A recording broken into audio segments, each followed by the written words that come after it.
بسم اللہ الرحمن الرحیم۔ السلام علیکم ورحمۃ اللہ وبرکاتہ۔ آج رمضان کا چاند نظر آئے گا، یہ تسبیح پڑھو۔ یہ تسبیح اللہ کو اتنی پسند ہے، جو مانگو گے اللہ دے گا۔ آج کوئی بھی خالی ہاتھ نہیں لوٹے گا انشاءاللہ۔ رمضان کی پہلی رات اللہ کی خاص برکات کا آغاز ہوتا ہے۔ اس رات میں اللہ اپنے بندوں کی عبادتوں کو قبول کرتا ہے اور ان کے گناہ معاف کرتا ہے، ان کی دعائیں قبول فرماتا ہے، فرشتوں کو حکم دیتا ہے آج میرا کوئی بندہ خالی ہاتھ نہ لوٹے۔ رمضان کی پہلی رات میں فرشتے زمین پر اتر کر ان کی عبادتوں کو دیکھتے ہیں اور ان کے لیے دعا گو ہوتے ہیں، ان کی دعاؤں پر آمین کہتے ہیں۔ یہی وجہ ہے کہ اس رات کوئی بھی دعا رد نہیں ہوتی۔ رمضان کی پہلی رات اللہ تعالیٰ عبادت کرنے والوں کی دعائیں قبول کرتا ہے۔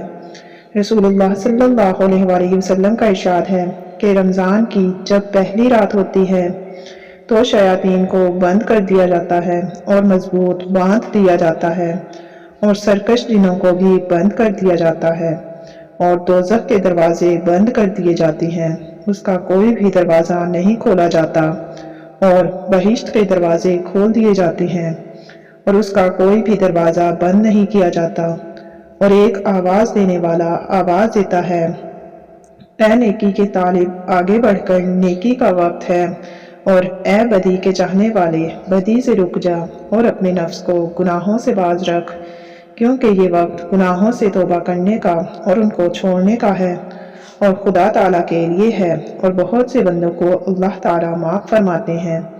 دوزخ کی آگ سے بحرمت اس ماہ مبارک کے اور یہ آزاد کرنا رمضان شریف کی ہر رات میں ہے۔ رمضان ایسا مہینہ ہے کہ اس کے اول حصے میں اللہ تعالیٰ کی رحمت برستی ہے۔ حضرت جابر بن عبداللہ رضی اللہ تعالیٰ عنہ سے روایت ہے کہ حضور صلی اللہ علیہ وآلہ وسلم کا فرمان ہے کہ میری امت کو ماہ رمضان میں 5 چیزیں ایسی عطا کی گئیں جو مجھ سے پہلے کسی نبی علیہ السلام کو نہ ملیں۔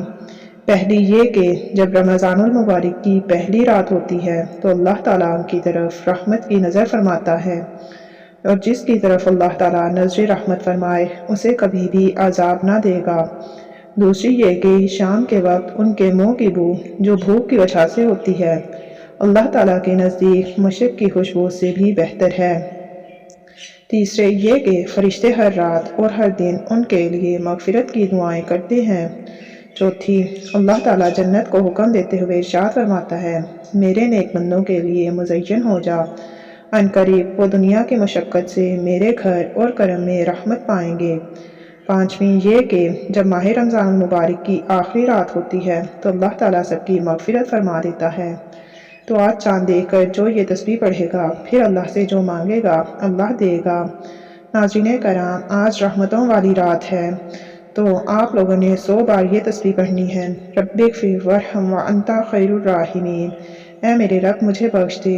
مزید ویڈیوز دیکھنے کے لیے ہر ٹائم جیو چینل کو سبسکرائب کر دیں۔